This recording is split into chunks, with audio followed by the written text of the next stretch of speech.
Hi, I'm Terry. I'm here with Robert, who does the historical tours of Greater Holyoke.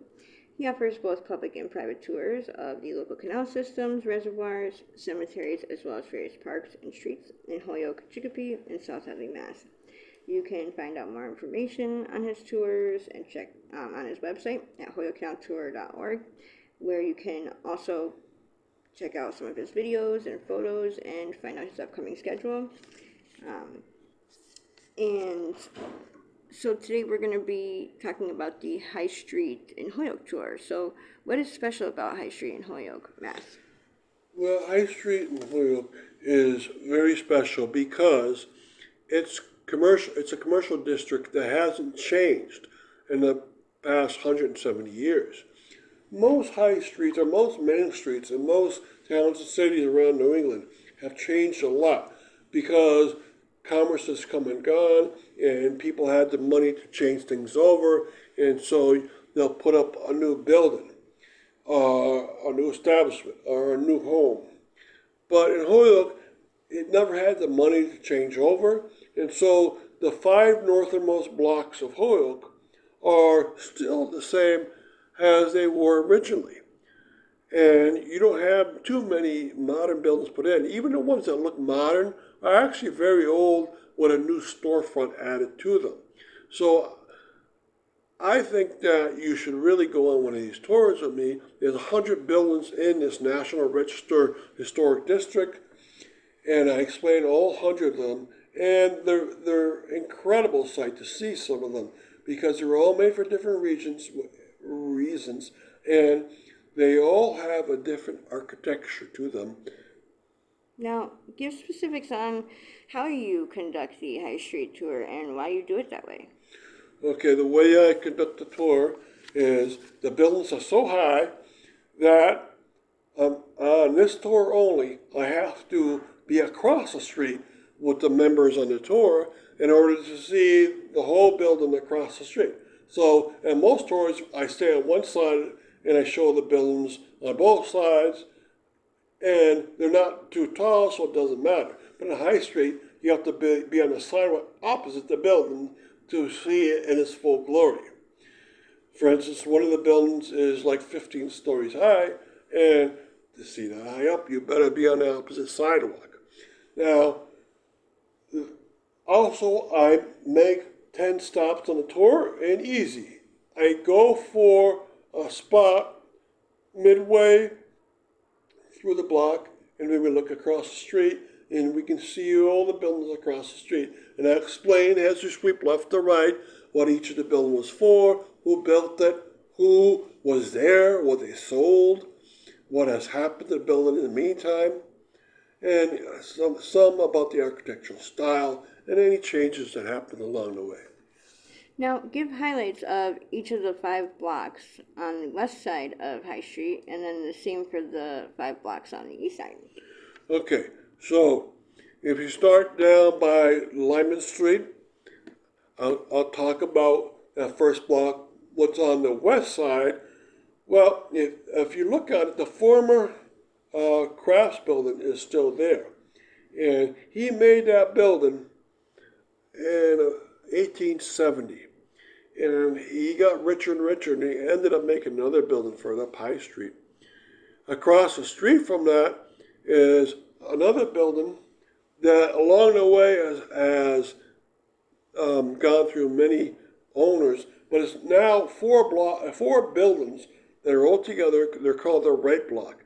And a lot of them look the same, and there's a reason for that. Stephen Wright, a carpenter, built these 4 blocks, and that's why the architectural style is all in the Italian style. And now as you go along up to the next block, you come to, on the western edge, the Caledonia. The Caledonia is a very beautiful building. Its front is gorgeous, probably the nicest building on High Street. It was built by Roswell Craft. He had a lot of jobs he did within Holyoke. He was the mayor a couple of times. He was a fire chief. He was a owner of a hardware store. And he liked doing these things because he enjoyed Holyoke so much. Now, across the street from there used to be a very gorgeous building called the Marble Building. The Marble Building was made by the Delaney family, and sadly in 1930 it was taken down. It's not that it burned down, it was taken down. It was absolutely gorgeous, of course, made of marble, and it housed a lot of stores. And so you should go to my website and see pictures of it. Now, go up the third block up. Of course, you're going to meet the Steiger Building. The Steiger Building is still there. It took up 3 units. So the middlemost unit is the original made by Albert Steiger in 1899. And then on one side and the other, left and right, he bought those buildings and he made it in the Beaux-Arts style like the middle one was made. So he must have brought in workers who knew that style, Beaux-Arts, and he had them change it so it all looks the same. But if you look at those buildings, they're actually pretty different from each other. Now, City Hall, of course, is on the eastern side, and that's a glorious building, and you should look at it very carefully. The roof line, as you go up, has different colors to it. The spires are beautiful, and it's hard to say in one podcast how much was done to that building, but it took 4 years to build. It took 100 subcontractors to build it. It's going to be dedicated this year because 150 years ago when it was finished, it was never dedicated.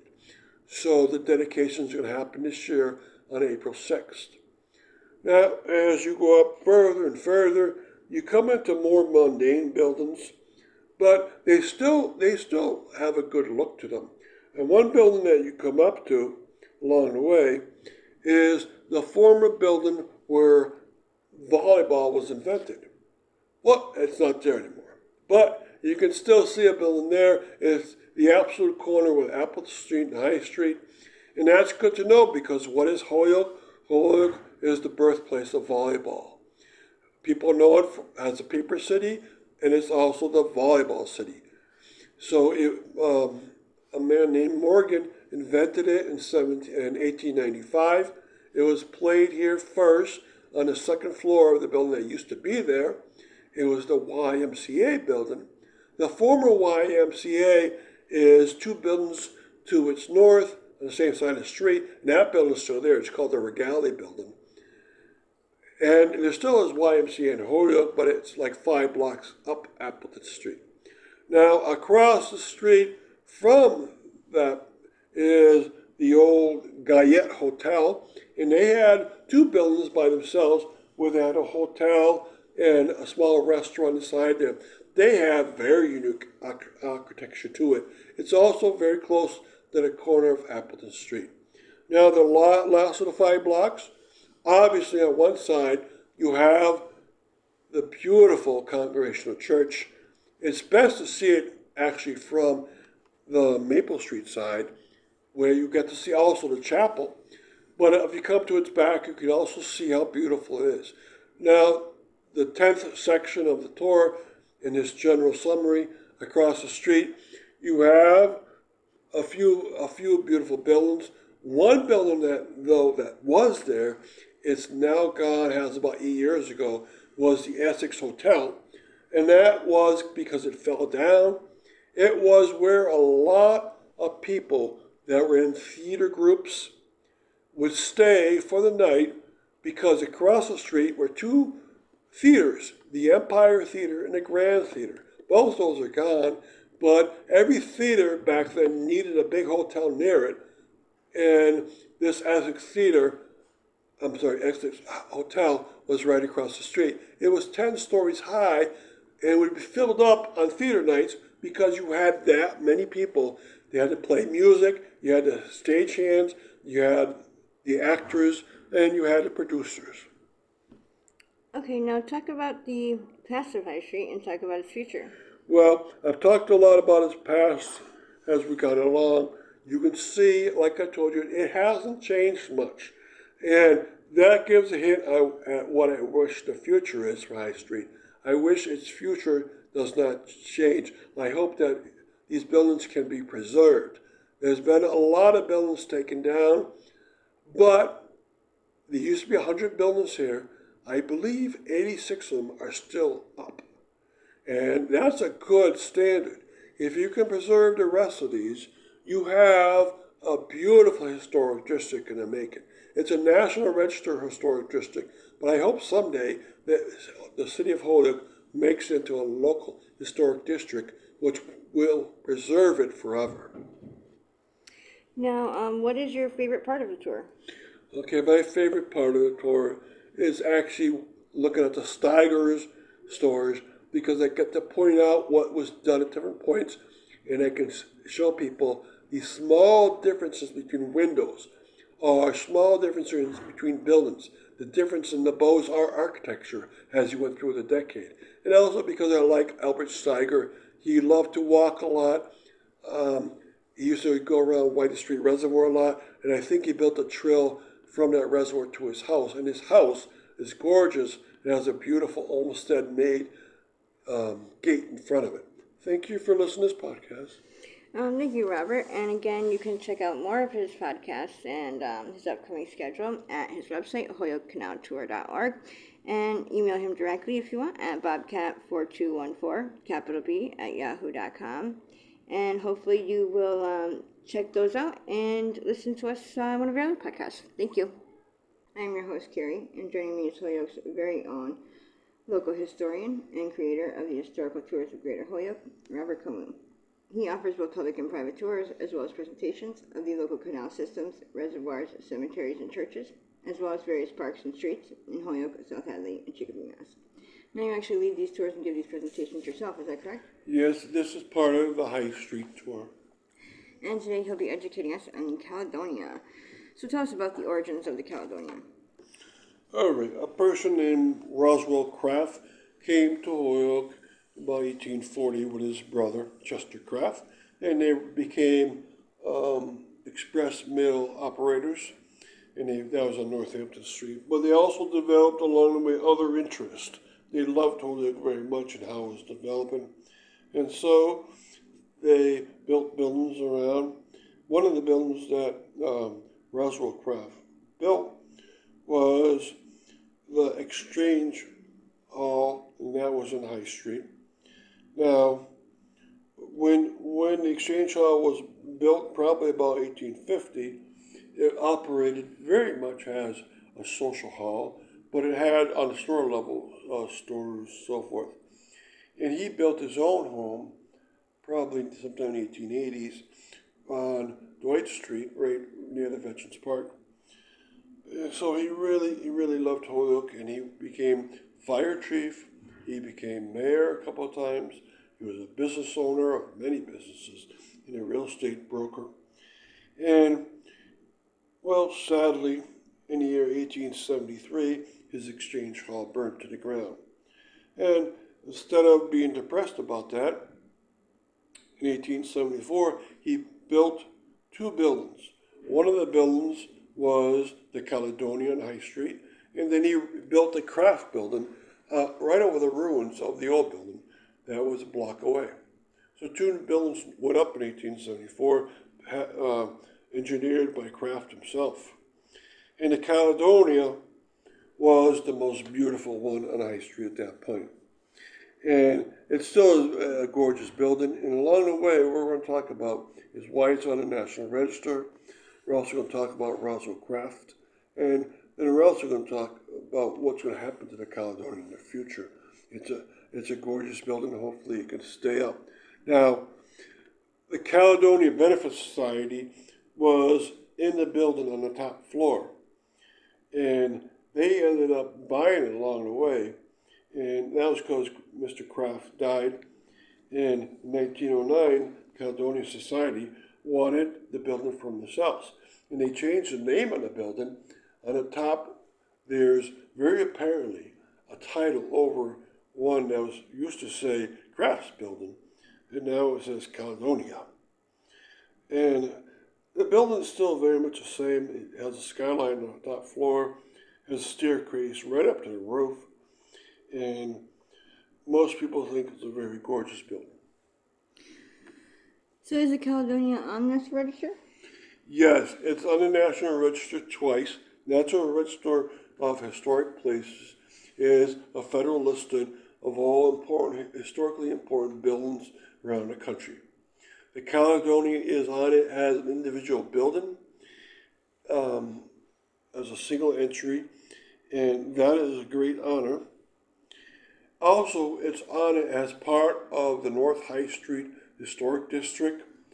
It was on the first draft or part of that National Register listing, and then when the listing was expanded 2.5 more blocks to the south, it continued, of course, being on that. Has a group entry, so the Caledonia is an individual and a group entry on this National Register, and it fully deserves that. It's one of only 14 National Register entries in Holyoke. It's one of only 6 districts and one of only 8 individual listings. So it's a great honor and it's well deserved. Now, quickly before we continue with the rest of our interview, just to fill our listeners in, if you want to find out more information or sign up for any of his various tours, you can check out his website at holyokecanaltour.org. And there he has both videos of the various stops along each tour and also past and present photos of the historical site throughout as well. And if you're interested in setting up a private tour, you can email him directly at bobcat4214, capital B, at yahoo.com. And they are perfect for fun and educational outdoor activities for the whole family or for your group parties, especially the special occasions and get-togethers. And they are also good just for getting outdoors for the day. So getting back to our interview, tell us about Roswell Craft. All right, Roswell Craft and Chester Craft were brothers that came from the northern parts of Massachusetts, and they came down to Holyoke, and they started an express building, but they also started up a tavern. Craft's Tavern lasted from the 1840s up into about 1950, and then it was taken down. And also they did other businesses. He became mayor. I think he served, back then it was 1 year at a time, so I think he served 3 different 1-year terms. When his building was destroyed by fire in 1873, the exchange block burned to the ground, and what did he do? Instead of being depressed by it, he made 2 more buildings, and he also became the fire chief. And I think that was a 3-year term. So he was a mayor and different time the fire chief.